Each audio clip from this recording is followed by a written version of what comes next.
kasih atas kehadiran Bapak Ibu semuanya. Mohon maaf mengganggu waktu istirahat. Saya atas nama Nila Putri, calon guru penggerak angkatan 6 dari SD Negeri Bintaos Tepus, Kabupaten Gunung Kidul, akan berbagi kepada Bapak Ibu semuanya. Bukan bermaksud menggurui, akan tetapi ini berbagi semoga memberi manfaat untuk kita semuanya. Berkaitan dengan budaya positif, ada beberapa hal yang akan kami sampaikan. Budaya positif meliputi 6 hal yang akan kami sampaikan. Pertama, disiplin positif dan nilai kebajikan universal. Yang kedua, tentang keyakinan kelas, tentang motivasi, hukuman, penghargaan, dan restitusi, serta kebutuhan dasar manusia. Berkaitan dengan disiplin positif, apakah yang dimaksud dengan disiplin positif? Disiplin positif merupakan cara mengontrol dan menguasai diri untuk memilih tindakan yang mengacu pada nilai-nilai yang kita hargai. Jadi ketika kita disiplin itu tujuannya untuk hal-hal yang mulia. Yang kedua, materi tentang teori kontrol. Teori kontrol menyatakan bahwa semua perilaku memiliki tujuan, sekalipun itu perilaku yang tidak positif, itu pasti memiliki tujuan. Bahkan terhadap perilaku yang tidak kita sukai, itu juga memiliki sebuah tujuan.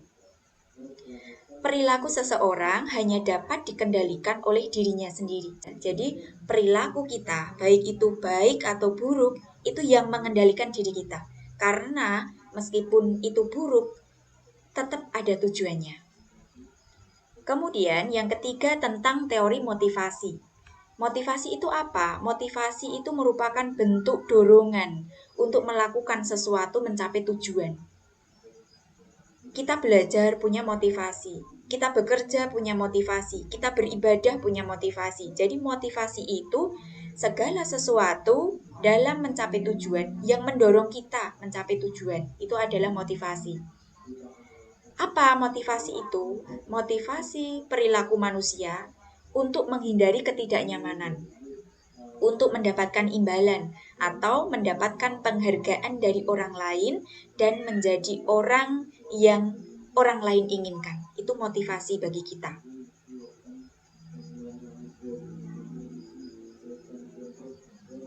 Sekarang kita ke submateri yang keempat, tentang hukuman dan penghargaan. Apa perbedaan hukuman dan penghargaan? Hukuman bersifat tiba-tiba, tidak terencana, dan hanya satu arah tanpa melalui suatu kesepakatan. Hukuman itu cenderung menyakitkan Bapak Ibu. Jadi kita ketika mengingat kita pernah dihukum, pasti itu rasanya menyakitkan. Lalu, apa yang dimaksud dengan penghargaan? Penghargaan merupakan suatu benda atau peristiwa yang diinginkan, dibuat dengan prasyarat yang berdampak memiliki ketergantungan, sehingga kita tidak memiliki motivasi dalam diri. Ingat bahwa motivasi itu ada motivasi internal dan ada motivasi eksternal. Nah, ketika kita membudayakan penghargaan terhadap murid, maka murid itu akan memiliki motivasi, tetapi motivasi itu tidak berasal dari dalam dirinya, karena itu ada hal ketergantungan akibat dari penghargaan yang diberikan oleh guru, seperti itu. Jadi kita tahu ya bahwa ternyata ada perbedaan antara hukuman dan penghargaan. Lalu yang kelima, kita membahas tentang posisi kontrol seorang guru. Seorang guru bagi murid ya, itu memiliki 5 posisi kontrol. Apa saja posisi kontrol itu? Pertama, guru bisa menjadi penghukum. Kedua, guru bisa pembuat rasa bersalah. Ketiga, guru bisa menjadi teman. Keempat, guru bisa menjadi pemantau. Dan yang kelima, guru bisa menjadi manajer. Bagaimana posisi kontrol guru sebagai penghukum? Seorang guru memiliki posisi kontrol sebagai penghukum apabila ada kata-kata yang keluar dari guru. Misalnya begini, ketika ada seorang anak melakukan kesalahan, maka seorang guru itu akan menyatakan seperti ini, patuhi aturan saya atau awas kamu ya nak. atau kamu selalu saja salah. Nah, seperti itu adalah kalimat yang keluar dari guru yang memiliki kontrol sebagai penghukum. Jadi guru itu seperti mengancam gitu Bapak Ibu semuanya. Guru seperti ini cirinya senantiasa percaya hanya ada satu cara agar pembelajaran itu berhasil, yaitu caranya dia sendiri, cara guru itu. Maka guru itu ketika anak berbuat salah, maka kamu selalu saja salah nak, kayak gitu. Nah, kemungkinan ketika seorang guru memiliki posisi kontrol sebagai penghukum, maka akan berdampak bagi murid. Murid itu akan marah, murid itu pendendam, murid itu agresif. Karena apa? Karena memiliki guru yang kontrolnya itu sebagai penghukum. Bisa jadi sesudah kembali duduk mendengarkan guru yang berkata seperti itu, murid itu langsung marah dan mencoret-coret bukunya, dia langsung merobek-robek bukunya. Nah, seperti itu. Itu guru memiliki posisi kontrol sebagai penghukum. Guru itu bisa menjadi pembuat rasa bersalah. Contohnya, ketika ada anak yang berbuat salah, maka guru itu mengatakan seperti ini Bapak Ibu. Ibu itu sangat kecewa nak sama kamu, kecewa sekali. Tuh. Atau lagi, berapa kali Bapak harus memberitahu kamu ya? Terus bisa lagi dengan kalimat seperti ini. Gimana coba? Kalau misalnya orang tua kamu itu tahu nak, kamu itu berbuat salah begini. Orang tua sudah bekerja keras, membanting tulang. Sekarang itu berada di tempat panas bekerja, kok kamu jadi seperti ini? Di sekolah berbuat onar, di sekolah berbuat salah kepada teman, menyakiti orang lain. Bagaimana dengan perasaan orang tuamu, nak? Nah, ketika guru itu menyampaikan seperti itu, maka berarti posisi guru itu sebagai pembuat rasa bersalah, karena anak merasa bersalah. Karena bersalahnya itu sudah mengecewakan bapak ibu gurunya, mengecewakan orang tuanya. Lanjut ke posisi kontrol yang ketiga. Posisi kontrol yang ketiga, guru sebagai teman. Ini ada kedekatan antara guru dengan teman. Dekat banget ya Bapak Ibu. Jadi misalnya ada anak yang berbuat salah kayak gitu. Lalu gurunya, ayo bantulah nak, demi Bapak ya. Bapak nanti dimarahi Bapak kepala sekolah loh. Ayo bantuin Bapak, ayo bantuin Ibu. Kamu jadi anak yang baik ya. Kayak gitu. Nah, terus juga misalnya kalau ada anak yang berbuat salah, kemudian gurunya menyampaikan seperti ini. Ya sudah, nggak apa-apa. Nanti Ibu bantu bereskan ya. Nah, dua hal ini menyatakan bahwa guru itu memiliki posisi kontrol sebagai teman. Tetapi Bapak Ibu, meskipun sebagai teman, dekat dengan teman, ada hal yang berpengaruh terhadap anak. Pertama, murid akan merasa senang dan akrab dengan guru.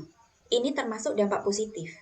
Hanya saja di sisi negatif, murid itu menjadi tergantung pada guru.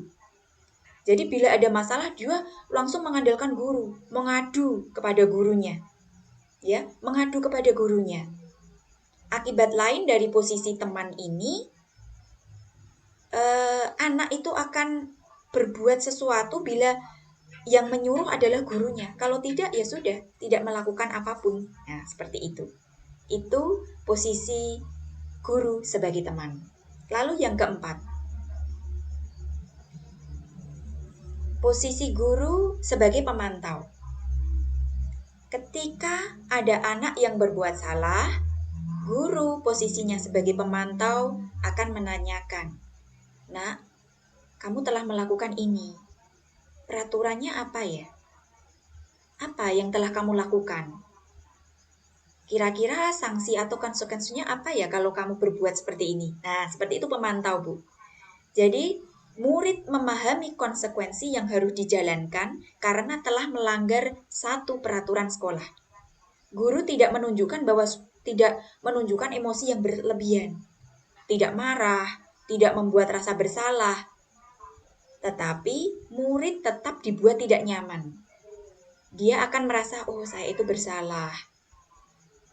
Nah, Guru tetap harus memantau murid pada saat mengerjakan tugas di jam istirahat, karena murid tidak bisa ditinggalkan seorang diri. Nah, ini adalah contoh guru sebagai pemantau. Lalu, yang kelima, posisi kontrol guru sebagai manajer. Bagaimana ciri-ciri seorang guru sebagai manajer itu? Contoh, misalnya, kalimat yang diucapkan ketika anak melakukan berbuat salah itu, jika kamu meyakininya, apakah kamu bersedia memperbaikinya, nak? Jika kamu memperbaiki ini, hal ini menunjukkan apa tentang dirimu? Apa rencana kamu untuk memperbaiki hal ini? Nah, seperti itu. Jadi kalau ada anak yang berbuat salah, kemudian guru bertanya tentang hal itu, 3 hal itu, maka posisi guru sebagai manajer. Tugas seorang manajer itu bukan untuk mengatur perilaku seseorang. Kita membimbing murid untuk dapat mengatur dirinya.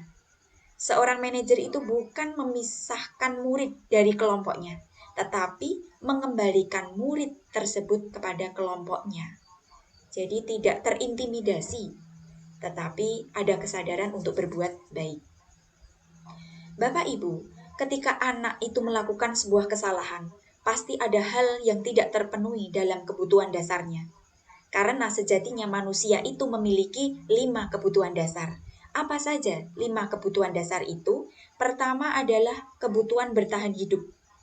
Kedua, kebutuhan merasakan diterima. Jadi anak itu ingin merasa diterima. Yang ketiga, anak ingin bebas. Yang keempat, butuh kesenangan. Dan yang kelima, butuh akan penguasaan.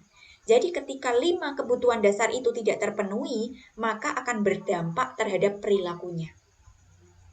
Nah, bagaimana cara kita mengatasi bahwa anak-anak itu kan terkadang memang melakukan kesalahan, Bapak Ibu? Bagaimana cara kita meminimalisir atau menanggulangi anak ketika berbuat salah?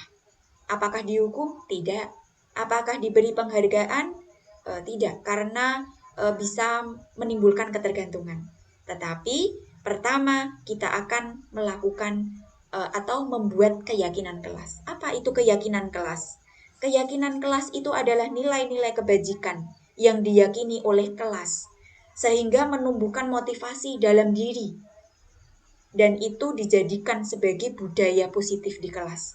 Bagaimana keyakinan kelas itu? Nanti kami akan sampaikan. Lalu bagaimana, Bu, ketika ada siswa yang melakukan pelanggaran? Apa yang harus kita lakukan? Kan tidak mungkin kita biarkan saja. Kita tidak mungkin membiarkan tanpa ada alasan, tanpa ada pendidikan. Apa yang harus kita lakukan? Nah, yang harus kita lakukan adalah melakukan segitiga restitusi. Apakah segitiga restitusi itu? Nah, Bapak Ibu, pada kesempatan kali ini saya akan menyampaikan tentang segitiga restitusi. Segitiga restitusi itu suatu proses dialog guru atau orang tua untuk menghasilkan murid yang mandiri, menghasilkan murid yang bertanggung jawab. Nah, bagaimana tahapan segitiga restitusi? Dalam tahapan segitiga restitusi itu ada 3 hal, Bapak Ibu. Pertama, menstabilkan identitas. Kedua, validasi tindakan. Terus yang ketiga, menanyakan keyakinan. Jadi ketika ada anak yang berbuat salah, maka kita akan mempraktikkan 3 hal melalui segitiga restitusi. Bagaimana langkahnya? Nanti kami akan sampaikan pada video. Tadi di awal saya menyampaikan tentang hukuman, tentang konsekuensi, dan tentang restitusi. Apa sih yang maksud dari ketiga hal ini? Pertama, hukuman. Hukuman itu sifatnya negatif. Karena tadi sudah saya sampaikan bahwa hukuman itu secara tiba-tiba, hukuman itu menyakitkan. Ini ada rinciannya, sesuatu yang menyakitkan, hukuman itu tidak nyaman. Hukuman itu membuat murid jadi korban karena mendapat ketidakadilan. Kemudian murid akan tersakiti, perilaku pasif, agresif meningkat, sistem tidak berjalan. Bila murid tidak takut, iya, kalau tidak takut hukuman itu tidak akan berjalan, Bapak Ibu. Maka hukuman itu sebagai cirinya adalah negatif. Kemudian apa konsekuensi? Konsekuensi itu sesuatu harus terjadi, tidak nyaman. Kemudian korban bisa diabaikan. Nah, ini adalah contoh ciri-ciri tentang konsekuensi. Konsekuensi itu netral Bapak Ibu. Lalu yang ketiga restitusi. Restitusi itu merupakan pilihan karena tadi di awal tadi saya menyampaikan ada 3 tahapan restitusi. Kemudian korbannya mendapatkan ganti. Lalu murid akan mendapatkan penguatan. Kemudian murid akan belajar bertanggung jawab. Karena dia itu ada kritisnya. Jadi berpikir kritisnya ada karena guru memancing bagaimana dia itu berpikir untuk berpikir kritis, mampu memahami, mampu mengerti apa yang telah dilakukan. Maka restitusi ini bersifat positif bagi anak. Selanjutnya,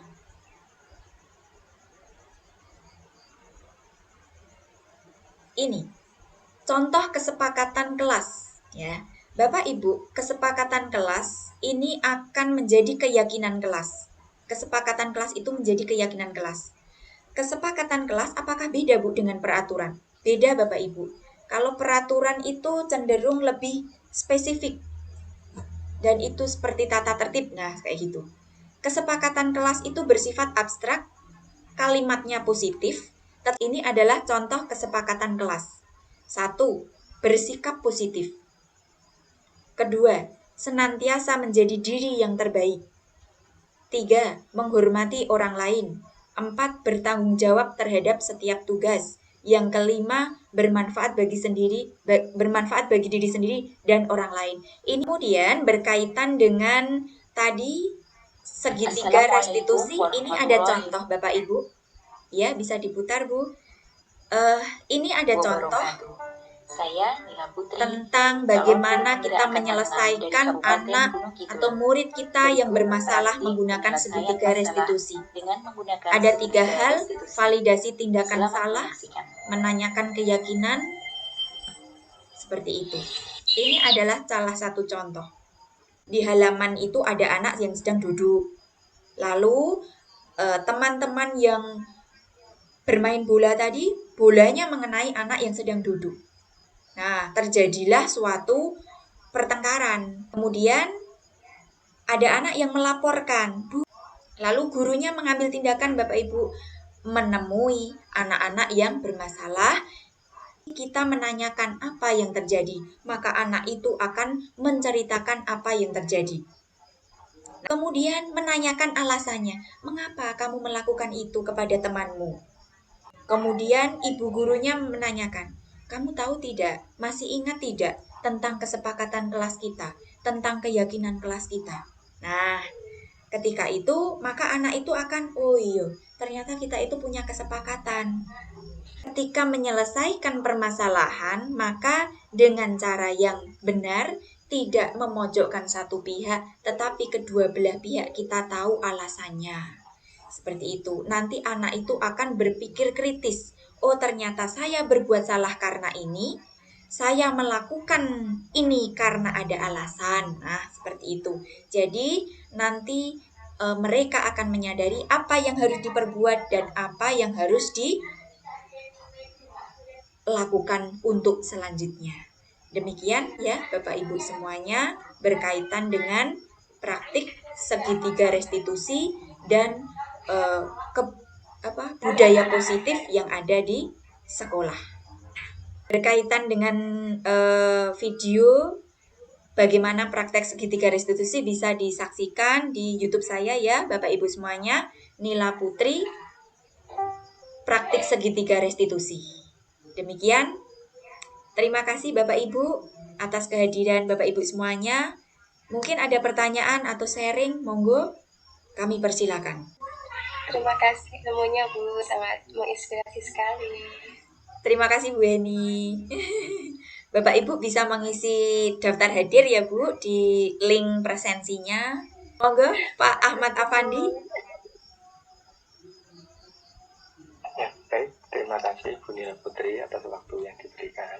Nggih, Pak. Hanya sebatas testimoni saja. Baik. Yang pertama, saya ucapkan terima kasih kepada Bu Nila Putri yang telah melaksanakan kegiatan pada hari ini yang memberikan banyak pencerahan bagi saya khususnya dan umumnya mungkin bagi kita semuanya peserta kegiatan ini, dengan kegiatan-kegiatan yang dilakukan Bu Nila Putri tersebut setidaknya memberikan sebuah pencerahan dan gambaran bagi saya selaku pengajar di sekolahan, bagaimana saya dapat memperlakukan murid-murid saya sewajarnya dan yang jelas adalah sesuai dengan kebutuhan murid tersebut.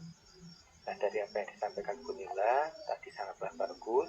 Semoga nanti ke depannya kegiatan-kegiatan seperti ini dapat dilaksanakan kembali sehingga kita juga dapat mendapatkan ilmu yang baru dari setiap guru di berbagai wilayah, khususnya di Kabupaten Gunung Kidul. Sekali lagi terima kasih atas kegiatan yang dilaksanakan Bu Nila. Semoga kegiatan ini dapat berkelanjutan. Terima kasih Bu Nila. Baik Pak, terima kasih sekali. Ye. Mungkin ada Bapak Ibu guru lain yang akan menyampaikan pertanyaan atau sharing, monggo. Baiklah, apabila dirasa sudah cukup, demikian Bapak Ibu, terima kasih atas segala kesempatan kehadiran Bapak Ibu semuanya. Dan saya mengucapkan terima kasih.